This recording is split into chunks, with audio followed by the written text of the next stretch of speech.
Seattle rain has a way of making everything feel heavier, like it soaks not just into your clothes but into your bones. That evening, the driveway glistened under the streetlight, rainwater pooling in the uneven cracks I kept meaning to repair. I'd just gotten home from a double shift at the port, muscles aching, brain fogged, ready for the kind of silence only a hot shower and a warm couch could bring. But when I turned onto our street, I slowed without thinking. A dark sedan was idling in front of our house. Ben's car. I recognized it instantly. Sleek, black, and too polished for our neighborhood. A vehicle that looked like it belonged in a glossy investor portfolio more than on cracked residential asphalt. Ava stepped out, laughing at something I couldn't hear, clutching her toad in one hand and holding the car door with the other like she was reluctant to close it. She was dressed differently than when she left that morning. New blouse, hair recurled, the faint shimmer of fresh lipstick even from where I sat in my truck. When she spotted me, her expression didn't falter. If anything, her smile sharpened, a flash of teeth and perfect timing, the kind of greeting you rehearse in the mirror. She waved, quick and cheerful, then turned toward the front door without waiting for me to roll down the window. Ben's taillights lit up a moment later, twin red smears in the wet night, before the car slid away down the street.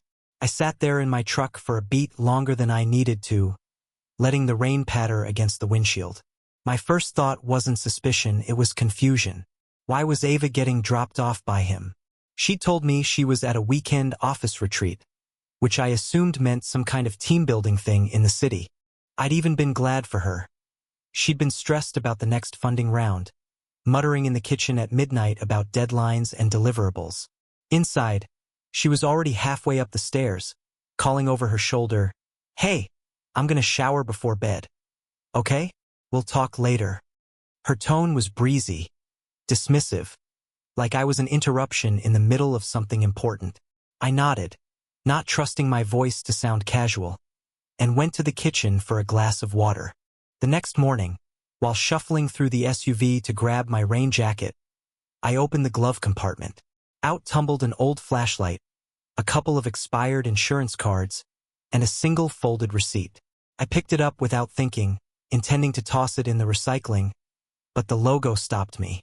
The name of a boutique hotel on the waterfront, one I knew well from walking past it on my lunch breaks, was printed in elegant serif type across the top. It wasn't just any receipt. The date was from the same weekend as her office retreat. And the charges? 2 breakfasts, room service. I stood there, engine idling, rain tapping the windshield, staring at that thin slip of paper until the edges started to curl in my damp fingers. 2 breakfasts, not one. That night, the house was quiet except for the sound of rain on the windows. I'd been scrolling absent-mindedly through our shared photo gallery, a habit we'd had for years, so we could both see pictures of Nora, our daughter, and the random snaps *TS Ava liked to take of sunsets or new dishes she cooked. In between photos of last month's family hike and a blurry *T of Nora's soccer game, a new image appeared, a balcony view of Elliott Bay. The angle was unmistakable, high enough to see the ferries gliding across the water, but low enough that the street lamps along the pier were still visible. And then I noticed it. In the reflection on the glass door, faint but clear if you knew what you were looking for, stood a figure. The shape was blurred, but the left wrist caught the light in just the right way. A silver watch, chipped bezel at the 2 o'clock mark. Ben's watch. I didn't save the photo, didn't *T it. Instead, I walked into the living room where Ava was curled on the couch with her laptop, the glow reflecting off her glasses. I placed the receipt on the coffee table between us like it was a playing card in a high-stakes game. "What's this?"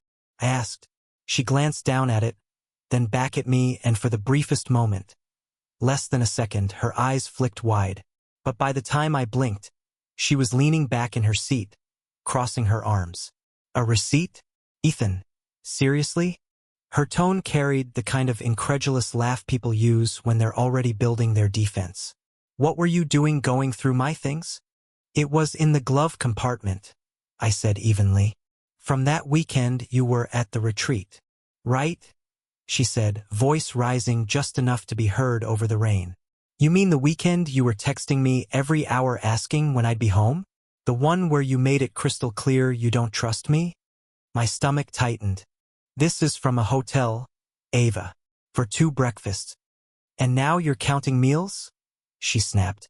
She shut her laptop with a loud click, eyes flashing. This is exactly what I mean. You have to control every detail, pry into every corner of my life. And for what? So you can accuse me of something you've already decided I did? I didn't raise my voice. I just said, there's also a photo. From that balcony. I saw the reflection. That was when her tone shifted. No more quick outrage. This was slower, heavier. Her words picked like we *p***ness from a drawer. Wow, you really went there. Digging through our shared gallery like some paranoid detective? Do you realize how invasive that is? This is exactly why I didn't tell you every detail about the retreat. You twist everything into something it's not. The conversation was gone.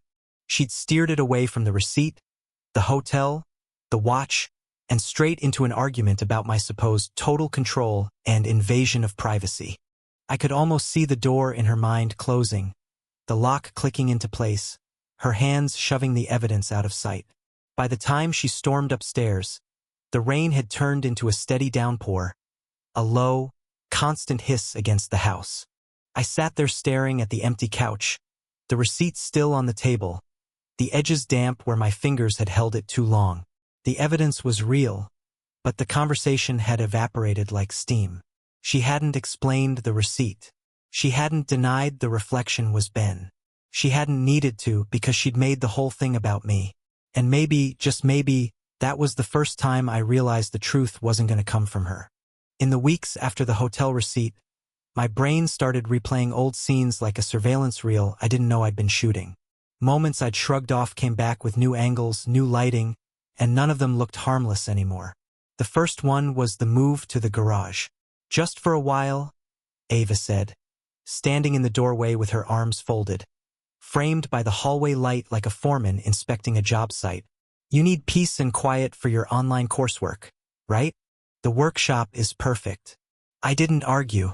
I hauled my desk and monitor past the recycling bins, wedged them between the toolbox and the water heater, and told myself the smell of sawdust and motor oil was focus. At night, I could see our bedroom window lit warm and yellow, a square of soft life I wasn't invited into. I kept a space heater under the desk.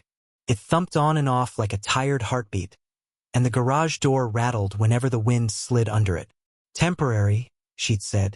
I started to learn how long temporary can be when it's convenient for someone else. Then the bank cards. We'd always shared one, boring, old school, the kind couples use when they still believe budgets are teamwork. Suddenly there was the company card and her personal card and a third card that only worked for subscriptions. Passwords spun like revolving doors. She'd laugh when I asked which was which. I'll send you the sheet later, she'd say, then never would. Her lock screen changed to a passcode I didn't know. Autocomplete stopped filling my name. Even the Wi-Fi got a new name, HNA guest, like our house was a lobby and I'd become a visitor. Her calendar was the next wall. We used to plan groceries and birthdays on one shared app. Now, if I opened my phone, I got a prompt, request access. When access came, entries had names like alignment, strategy warm-up, or just a single dot. I'd ask if she wanted me at Nora's parent night, and she'd tilt her head. I have something at 7. Can you go alone? When I asked what the something was, she'd shrug. Internal. Internal became the box she threw every question into and shut. The second line, not the metaphorical kind, the actual second number came after that.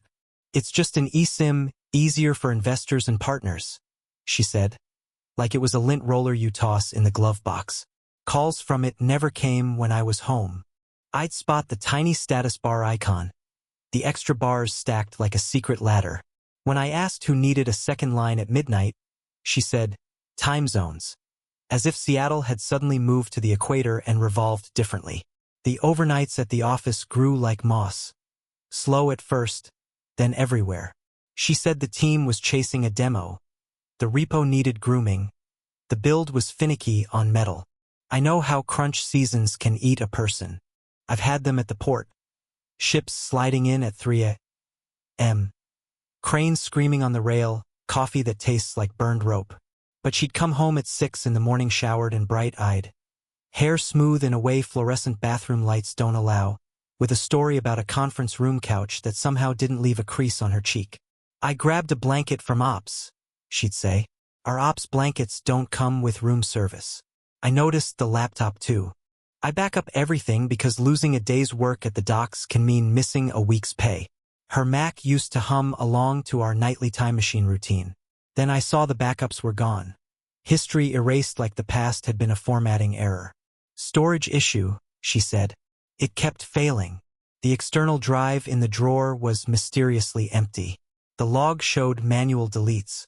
I didn't know how to ask why your life needs that much clearing unless you're planning to move out of it. The Harbor North piece didn't hit me until later. An old contractor buddy texted, "Saw your name in the vault," followed by a grainy photo of a visitor access log. There it was, my name, spelled right for once, entered at 2142. The badge number listed was mine, even though I turned it in years ago when the port stopped subcontracting to their lab. Must be a clerical thing, Ava said when I brought it up, not looking away from her screen. They recycle templates. Weeks later, I found my badge in a shallow drawer under the printer with a new sticker over the old barcode. I held it up between two fingers like a snake's skin. "Oh," she said, barely glancing. "I meant to give that back to you." Right on the heels of that, a junior engineer from a partner firm introduced himself to me at a coffee cart near Pier 62. "Ethan, right? Ava mentioned you in negotiations, your work on the adaptive scheduler? Game changer." I blinked. My scheduler lived in a prototype I'd built on weekends before the garage move. Code I'd only ever shown to Ava on our couch while we ate leftover lo mein. "She said your approach made their throughput chart sing," he added, then caught himself. Sorry, inside baseball." I nodded like it was nothing, walked 3 blocks, and realized my name had been currency in a room I wasn't allowed into. There were those dinners, too. Business dinners. Always on the nights I worked the graveyard shift. Every time I swapped to days, the dinners shifted with me, ducking into the evenings I couldn't attend. She'd post a photo, plate, candle, a glass of wine with no hand in the frame, and caption it with rocket emojis. Once I came home early and found her at the island, heels still on, laughing into the second line with a voice pitched lower than usual, like a person pretending to be alone. "Client follow-up?" she mouthed, covering the mic. When she hung up, she asked, "Why are you home?" The question wasn't surprise. It was logistics. The small stuff gathered like lint. A second car charger appeared, but we only had one car that fit it. A sweater I'd never seen before was borrowed from the office, though it smelled like sea salt and someone else's cologne. A charger block with a logo I didn't recognize lived in her tote for a week, until it didn't. Nora mentioned that Ben had a cool watch that ticks like a tiny bomb. When I asked how she knew that, she said he'd visited the office for a retro arcade night. "On a Tuesday?" I asked. "Startups don't do weekends the normal way?" Ava answered, which I suppose was true if your weekend stretches across someone else's bed. I remembered the night she moved my toolbox. "Ben's coming by to look at the 3D printer," she said, the casual kind of sentence you use to tell your spouse the mailman is going to pet the dog. "He can troubleshoot the extrusion. His fund has a materials startup." I offered to help. She said, "You have a shift." Like fate had unionized our calendar. When I got back at dawn, the garage smelled like melted filament and expensive cologne. The printer's test piece on the bed was a perfect lattice, the kind of quality you only get when you're not in a hurry. There were emails, too, at least there had been. She kept her home laptop for light stuff. But one day the archive was a salt flat, smooth, empty, shining. "I purged newsletters," she said, smiling too quickly. "Our newsletters don't delete their own metadata." The backups, when they existed, showed gaps that lined up with her alignment nights. And the shared photo album started featuring city views without dates, cropped just enough to hide the hotel logos etched into the glass. I kept telling myself there were explanations. Startups are messy. Funding rounds are theater. People say alignment, when they mean we're guessing together. But then I'd open the garage at midnight and stare at the square of light under the kitchen, my old place at the dining table, and feel the draft where the door no longer sealed. At some point, my name vanished from her stories. She'd talk about the team, our advisors, the board. When she did say my name, it was because she needed something tangible, my signature, my W-2, the model number of a machine I'd repaired with a Part 1 machined out of scrap. I'd hand her what she asked for and watch her thumb flick across her phone, the second number lighting the screen with someone else's attention. And the rare overnights? They stopped being rare. They just got quieter. She started leaving a charger at the office. A toothbrush. It's practical, she said. Practical like keeping a set of keys under someone else's doormat. By the time the receipt and the balcony reflection arrived, the red flags didn't scream. They collected. A box of puzzle pieces, edges straight, colors muted, nothing special on its own. But once you dump them on the table and start turning them face up, the picture refuses to be anything except what it is. And it was already there, waiting for me. In the locked calendar, the second eSIM, the deleted backups, the repurposed badge, my name passed around a conference room like a sample. The business dinners that only happened when I couldn't witness them, and the quiet demotion of my life to the garage, where the heater thumped and the door rattled and the truth pressed its face against the glass, fogging it with a patient breath. It wasn't the balcony reflection that broke something inside me. It was the proof that came after. Up until then, I could tell myself maybe I was wrong. Maybe it was a coincidence. Maybe I'd been staring too long at pixels in a photo and my brain had drawn its own conclusions. But real evidence doesn't care about maybe. The first solid hit came from an unassuming source, our joint bank account. I'd been reviewing charges to reconcile my port paychecks against bills. A boring ritual I did every other Thursday. But there they were, 3 separate transactions, each to the same boutique hotel where I'd seen the reflection, spaced weeks apart. Each bill was a few $100s, always marked lodging or room service. Once is chance. Twice is suspicious.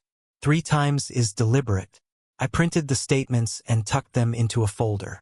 Not because I was ready to confront her yet, but because I knew what happened the first time I brought up evidence. She'd turn it back on me, make me the villain for even looking. This time, I wanted my foundation solid. Then came the parking garage footage. I work odd hours, and one of the port's security supervisors, an old friend, owed me a favor. I asked him, hypothetically, if he could access certain public garage feeds in the city for safety audits. It wasn't exactly by the book, but the garage at Piermont Tower was public infrastructure.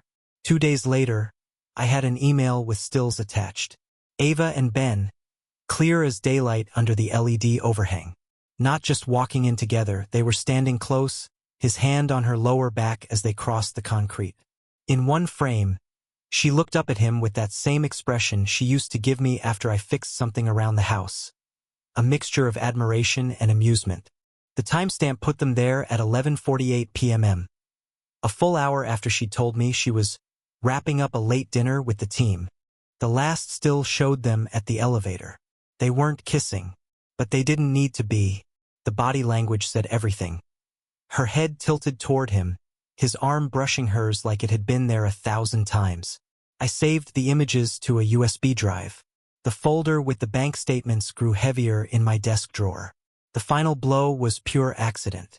One night, Ava left her smartwatch on the charger in the kitchen before rushing out for early investor meetings the next day. Normally, the thing was welded to her wrist, but she'd forgotten that months earlier. She'd synced it with an old iPad I kept in the garage for design sketches. When I opened the iPad to check a blueprint file, the watch data was already updating. Notifications poured in, message previews, calendar alerts, location pings. I scrolled with a kind of detached horror, like I was watching someone else's nightmare unfold. There were messages from Ben. B. 1 room for 2 again? Of course. Saves the fund money, winky face. B. Can't wait to see you tonight. Calendar entries were sandwiched between legitimate meetings. Signed documents for funding round, slotted directly after lunch, Piermont. The pattern was impossible to ignore. Every hotel charge coincided with an investor lunch, or alignment dinner in her calendar. One thread of messages stopped me cold. It wasn't flirtatious, it was strategic. They discussed client proposals, specifically one involving code I recognized immediately as mine. The same adaptive scheduler I'd built on weekends was now being pitched under her startup's name, tied to deliverables that, by the timestamps, followed their nights at the hotel. Signatures and contracts dated the morning after those stays. It was like watching my work and my marriage being sold in the same transaction. I took **TS of everything, saved them to the same USB as the garage stills. Now the folder in my drawer wasn't just paper. It was a loaded **P***N. For a day or two, I didn't know what to do with it. Confront her? Go to the board? To a lawyer? My head was a storm of outcomes, each one messier than the last. The thing about proof is that once you have it, you can't unsee it. You can't go back to wondering. You can't pretend maybe you misread things. You just sit there with the weight of certainty pressing down on your ribs. I tried one more time to test her story without showing my hand. I asked her about Ben casually over dinner, between bites of reheated pasta. Does he ever get pushback from the board for being so involved? I said. She froze for half a second, then laughed. Involved? Ethan, he's an investor. That's literally his job. Right? I said, nodding. Just seems like he's around a lot. That's because he believes in what we're building, she said, spearing a piece of broccoli. Not everyone has your cynicism. The conversation slid into silence after that. But the proof in my drawer didn't care about her tone or her composure. The next week, she left for another board dinner. I watched her pack her laptop, a change of clothes, and the same heels she'd worn in the garage footage. I didn't ask questions. I just watched her drive away, then opened the drawer and stared at the folder until my knuckles whitened around its edge. Somewhere between the bank receipts, the parking stills, and the synced watch, I realized I'd already crossed the point of no return. This wasn't about catching her anymore. I already had. It was about what I was going to do with the truth. And the truth was, her affair with the investor wasn't a side note to her work. It was woven into it. The trips, the signatures, the hotel breakfasts, they were the calendar beats of her project's life cycle. She'd built her alignment with him as carefully as any product roadmap. The morning after she left for that dinner, I sat in the garage with the iPad, scrolling through the message threads one more time. The smell of oil and dust clung to the cold air. My old workstation hummed quietly. Some messages were playful, others transactional, but they all shared the same subtext. This was a partnership in every sense, and I wasn't part of it. My name appeared in exactly two contexts. Once when she told him I was finally distracted with my own projects, and again when he joked about me, still thinking the scheduler was just a hobby. I closed the iPad and stared at the concrete floor. Somewhere above me, in the kitchen, sat the receipt from that first weekend, still folded where I'd left it after she deflected with talk of privacy and control. It felt almost quaint now, like the first domino in a line I hadn't realized stretched this far. Proof doesn't make the betrayal hurt less. If anything, it makes it sharper, the edges cleaner. There's no cushioning of uncertainty. It's just there, solid and undeniable, waiting for you to decide whether you're going to swing it like a hammer or bury it like a landmine. And as I stared at that folder, I knew I wasn't burying it. Not this time. It happened faster than I'd imagined. The morning after I'd decided I wasn't burying the evidence, Ava came down the stairs in workout clothes, her hair pulled back like she'd just returned from a run. She stood in the doorway of the garage, silhouetted against the light from the kitchen. "We need to talk," she said. Her tone was calm, but there was an undercurrent, like a foreman about to deliver layoff notices. I stayed seated at my workstation, pretending to finish a line of code. "Go ahead." She folded her arms. "This isn't working anymore. You and me under the same roof, it's too much tension. I think you should get a place for a while." The gall of it almost made me laugh. She was the one sneaking around hotels with an investor, using my work in her proposals, and somehow I was the one being relocated. "You think I should leave my own house?" I said, not looking up. "It's not about ownership," she replied quickly. "It's about space. We're both stressed, And it's not good for Nora to see us like this. Mentioning Nora was her way of pulling a moral lever. I shut the laptop and stood. Fine. But remember, you're asking me to leave. That's your choice. She exhaled, relieved. Good. I'll have the locks changed, just temporary, so we both feel secure. By noon, she'd done exactly that. My key no longer fit the front door. My garage opener code was disabled. She sent a text saying the property manager had been informed of the arrangement, and that I'd be temporarily not residing there. I found a month-to-month apartment on the eastern edge of Lake Union, small enough to feel like a ship's cabin. It had a narrow balcony and just enough space for my desk and the battered couch I'd salvaged from storage. I unpacked slowly. The first box I opened was the one with my folder of evidence. Bank statements, parking stills, smartwatch screen *TS. Beside it, I started a new file, a dossier not just on the affair but on her use of my work. I pulled old USB drives from a shoebox and copied over archived versions of my adaptive scheduler, each stamped with my digital watermark in the comments. I printed the watermark certificate I'd filed years ago, proof of ownership under the Federal Copyright Registry. Then I dug through email backups and found the threads where she'd asked for reference code for prototyping, only to later see my exact logic blocks embedded in her team's commits. Those emails went into the dossier, alongside meeting notes from her company's internal Slack, where my initials appeared next to test runs that had no business being on their servers. I sketched a timeline when the code was written, when she started the investor relationship, when the contracts were signed. The parallels were too neat to ignore. The nights in the hotel and the days of major client deliverables lined up like rungs on a ladder. It wasn't just infidelity. It was intellectual property theft tied directly to a federal contractor. Something that could gut not only her credibility but her eligibility for any project involving security clearance. That's when I wrote the letter. It wasn't emotional, not in the way people expect from a spouse scorned. It was structured, methodical, sectioned into conflicts of interest, IP violations, misuse of security clearance, and the timeline of her meetings with Ben aligned against project milestones. I cited the federal guidelines for contractor ethics. I referenced her company's own compliance manual, which explicitly prohibited relationships with investors that might influence procurement or deliverables. I attached copies of entry logs from Harbor North's lab logs that showed my old contractor badge accessing restricted areas after hours, dates that matched her overnight at the office stories. The final section listed my watermark registry number, attached to code now deployed in her company's build, with **TS of commits from her Git repository showing identical structures. At the bottom, I noted the recipients: the compliance committee at Harbor North, her board of directors, and the contracting officer at the federal agency currently funding her project. 3 addresses. 3 points of impact. I didn't send it right away. Timing mattered. The goal wasn't to start a shouting match. It was to send the letter at the exact moment when it would hit maximum leverage. 2 days later, I saw my window. Through a mutual connection, I learned that Harbor North's quarterly board meeting and the federal agency's contract renewal review were scheduled for the same week. The meeting was on a Wednesday. The renewal review started Thursday morning. I scheduled the email for Wednesday at 9:15 a.m., 15 minutes after the board session began, early enough that it would land before agenda adjustments, late enough that someone in the room would read it mid-discussion.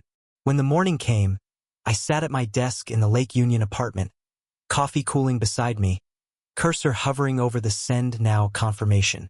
My finger clicked. The progress bar blinked, then disappeared. The letter was out in the world, no longer mine to control. For the rest of the day, my phone was silent. No calls, no texts from Ava. The quiet was almost worse than confrontation. It wasn't until the next morning that the ripples reached me. A friend in Harbor North's operations team called from a blocked number. "You didn't hear this from me," he said. "But the board session went sideways yesterday. She was pulled out mid-meeting by compliance, and the contracting officer froze half the project until they review documentation." I could almost hear the storm through the phone line, the rapid unraveling of her curated image. Later that day, I walked along the lake's edge, the cold air sharp enough to sting my lungs. I thought about the house, about how quickly she'd swapped out the locks, about the way she'd said space like it was a favor she was granting me. Now she had her space, all right. Space from her contracts. Space from her influence. Space from the project she'd braided with her affair.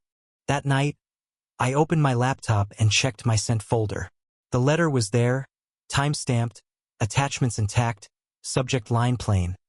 Compliance review materials. Conflict of interest and IP misuse. It didn't need flourish. It didn't need anger. The truth, properly documented, was corrosive enough. I closed the laptop and sat back. In the reflection of the darkened window, I could see my own face. Not triumphant, not broken, but steadier than it had been in months.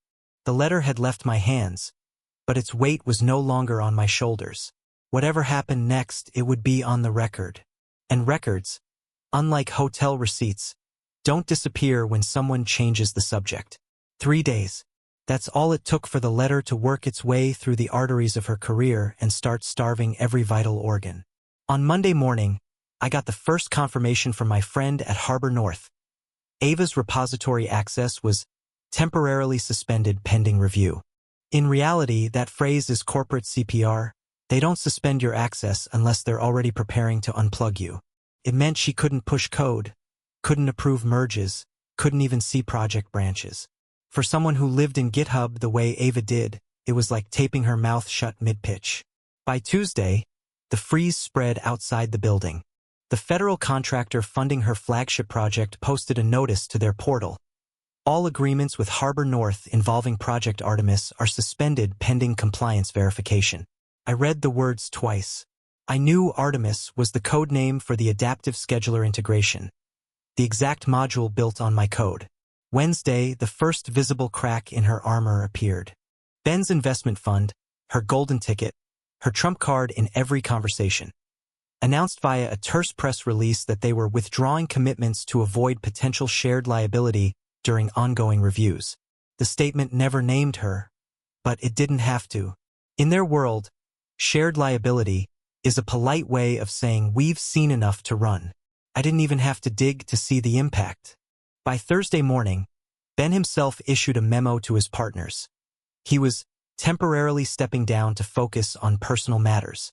My gut told me his personal matters wore designer heels and had a meeting with corporate counsel on Monday. And Ava? She was removed from her CEO position by Friday. The board statement was sterile. Loss of trust in leadership. No one says the word affair in those circles. It's too small for the gravity of the actual problem. But loss of trust in a compliance-driven industry is a scarlet letter written in Helvetica. I heard about the removal before she told me. A contact in the contracting office forwarded the memo from Harbor North's board. He wrote only 3 words above it. Well played, Ethan. I didn't gloat. I didn't even smile. Watching someone fall that far, that fast, it's messy. Even when they've earned it, the drop is hard to witness. But this wasn't revenge for revenge's sake. This was cutting out an infection before it poisoned anything else tied to my name. Her network evaporated almost overnight. The same people who used to toast her at rooftop bars started ghosting her. Emails went unanswered. The once frequent "let's catch up" messages from VC partners disappeared like a vapor trail. In that world, proximity to scandal is contagious. No one wants to be the next subject of a compliance letter. The silence was almost cruel in its efficiency. These were people she'd called friends, collaborators, mentors. Now they acted like she'd never existed. She used to scroll through her contacts mid-brunch and casually text half a dozen high-leverage names. Now, the only notifications lighting up her phone were from spam numbers and system updates. Ben's absence made it worse. Without him, she had no anchor investor, no protection on the board, no one to smooth her name into the right ears. His temporary step-down might as well have been permanent. I doubted they'd be seen in the same room again unless it had wood paneling and a stenographer. The impact wasn't just professional. The house, my house which she'd locked me out of, started feeling the strain of her unraveling portfolio.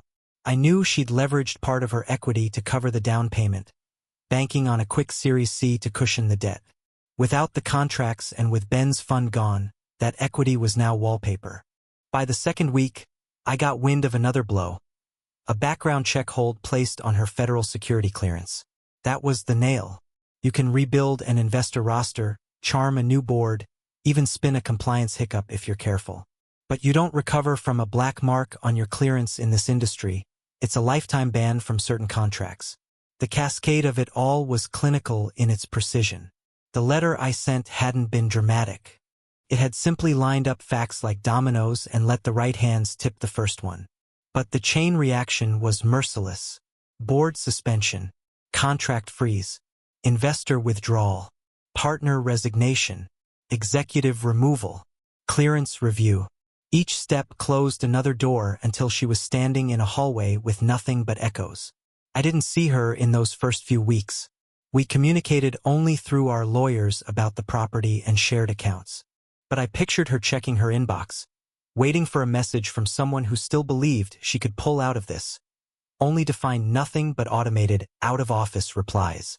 Some nights, sitting in my Lake Union apartment, I'd remember her swagger when she first pitched the startup to me.